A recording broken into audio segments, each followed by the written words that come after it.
Good morning friends, welcome back to my channel. আশা করছি আপনারা খুব ভালো আছেন। আজকে আমি আরও একটা রান্না নিয়ে হাজির হয়েছি, সেটা হলো বাঁধাকপির তরকারি।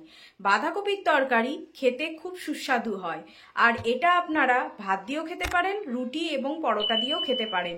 তো বাঁধাকপির তরকারি করতে আমি কি কি নেব, বাঁধাকপি তো অবশ্যই থাকবে, তার সঙ্গে আরও কি কি সামগ্রিক আমি ব্যবহার করব সেটা আপনাদের সাথে আমি দেখাবো। তো চলো। বাঁধাকপির তরকারি করতে আমি বাঁধাকপিগুলোকে এইভাবে কেটে নিয়েছি। তোমরা চাইলে ইচ্ছে মতন কাটতে পারো এবং এর থেকেও ঝিরিঝিরি কাটতে পারো। তো আমি এই রকমই কেটেছি। আর নিয়েছি এখানে তিনটে আলু টুকরো করে কেটে রেখেছি, দুটো চেরা কাঁচা লঙ্কা, আর নিয়েছি একটা গোটা টমেটোকে 4 টুকরো করে রেখেছি। তো এবারে চলো আমি বাঁধাকপির তরকারিটা রান্না করি। তেলটা গরম হয়ে গেছে, এইবারে আমি তেলে দেব 5 ফোড়ন। আপনারা ইচ্ছা করলে জিরে গোটা জিরেও দিতে পারেন, তো গোটা জিরে আমি দিলাম না, আমি একটু 5 ফোড়ন দিলাম। ফোড়নটা যার যার ইচ্ছে মতন দেব। শুকনো লঙ্কা ভেঙে, আর দেব দুটো চেরা লঙ্কা। ফোড়নটা চড়চড় করে উঠেছে, এবারে দিয়ে দেবো টুকরো করে কেটে রাখা আলু, যেটা আমি আগে থেকে কেটে ধুয়ে রেখেছি, দিয়ে দিলাম।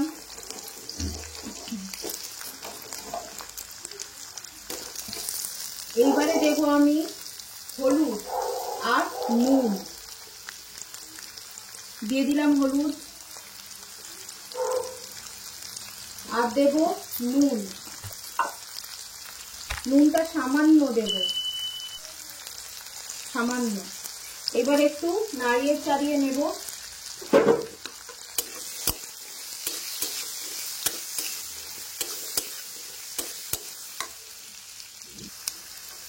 আলুটা মোটামুটি ভাজা হয়ে গেছে, এই দেখো। এইবারে আমি এর মধ্যে দিয়ে দেব বাঁধাকপিগুলো। স্টিমটা আমি লো করে দিলাম, দিয়ে দিচ্ছি এবারে বাঁধাকপি।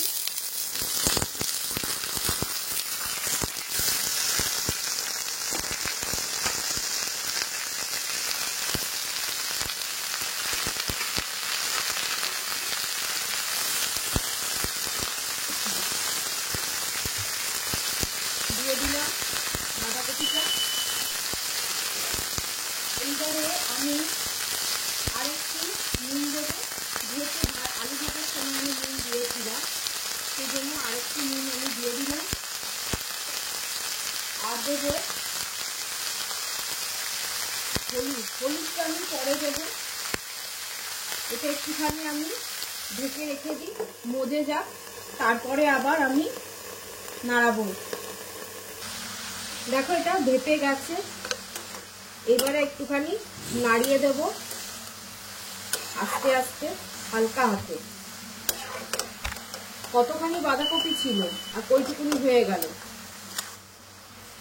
বাঁধাকপিটা দেওয়ার পর সঙ্গে সঙ্গে না নাড়িয়ে একটু নুন দিয়ে ঢাকা চাপা দিয়ে রেখে দিলে বাঁধাকপিটা আস্তে আস্তে ভাপিয়ে যাবে, তখন কি হবে, নাড়তে চাড়তেও সুবিধা হবে। এইবারে আমি স্টিমটা লো করে দেব কিছু মশলা।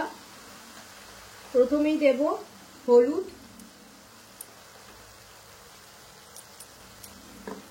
এইবারে দেব আমি জিরে গুঁড়ো। আপনারা চাইলে জিরে গুঁড়ো স্কিপ করে ওর জায়গায় ধনে গুঁড়ো দিতে পারেন। আর দেব একটুখানি রং হওয়ার জন্য কাশ্মীরি রেড চিলি পাউডার। আর দেব থেতো করে রাখা আদা। ব্যাস, টমেটোটা আমি একদম পরে দেব। এগুলো দিয়ে আমি একটুখানি নাড়িয়ে চাড়িয়ে নিই। মনে রাখবে টমেটোটা আগে দেওয়া যাবে না, কারণ কি, আগে টমেটো যদি আমি দিই তাহলে এই যে আলুটা আছে, আলুটা সেদ্ধ হবে না টমেটোর টকে, সেই জন্য টমেটোটা পরে দিতে হবে।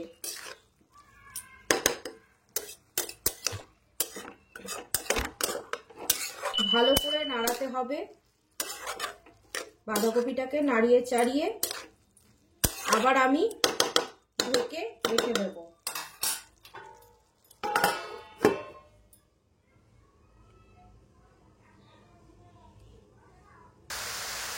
আলুটা সেদ্ধ হয়ে গেছে, এই দেখো। এই আলুটা সেদ্ধ যেহেতু হয়ে গেছে, সেই জন্য আমি এবারে টুকরো করে কেটে রাখা টমেটোগুলো দিয়ে দেবো। এইভাবে সাজিয়ে দিয়ে দেবো, ব্যাস। এরপরে আবার আমি ঢেকে রেখে দেব। স্টিমটা কিন্তু মিডিয়াম টু হাই থাকবে। টমেটোটা আগের থেকে অনেকটা গলে গেছে, এই দেখো গলে গেছে, যেহেতু মিশে যাচ্ছে। এবারে এটাকে আরেকবার কষিয়ে নেব। শীতকালীন বাঁধাকপি রান্না করতে বেশি কষ্ট হয় না, কারণ কি শীতকালে বাঁধাকপিতে এমনি জল ছাড়ে, এক্সট্রা ভাবে জল দেওয়ার প্রয়োজন পড়ে না, খালি মিনিটে মিনিটে একটু সাঁতলে নিতে হবে। দেখছো পুরো হয়ে গেছে বাঁধাকপিটা, কোনো দরকচা ভাবও নেই, কিছু নেই।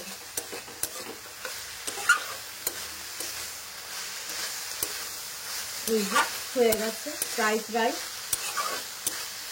আমাদের বাঁধাকপি রান্না হয়ে গেছে। খুবই সহজ এবং খুব তাড়াতাড়ি হয়ে যায়। আর গরমকালে যদি বাঁধাকপির তরকারি রান্না করতে চান, তাহলে বাঁধাকপিটা একটু ভাপিয়ে নেবেন, ভাপিয়ে করবেন, তাতে কি হবে, বাঁধাকপিটা দরকচা ভাব থাকবে না।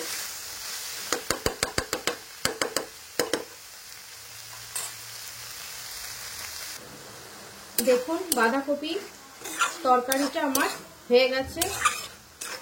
আমি বারে বারে এটাকে সাঁতলেছি, যত সাঁতলাবেন তত তাড়াতাড়ি হয়ে যাবে এবং খেতেও সুস্বাদু হবে।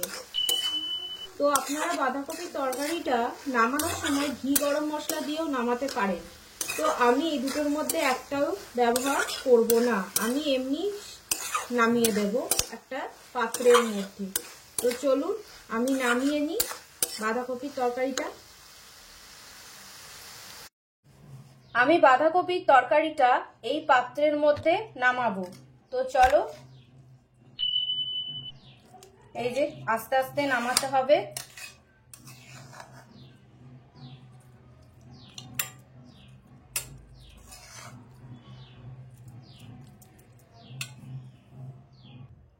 গার্নিশিং এর জন্য আমি বাঁধাকপিটাকে এইভাবে কেটেছি, কেটে এখানে রাখলাম।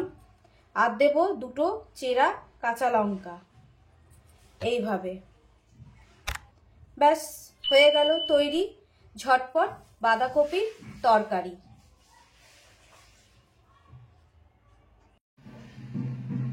আজকের রান্নাটা কেমন লাগলো অবশ্যই কমেন্ট করে জানাবেন।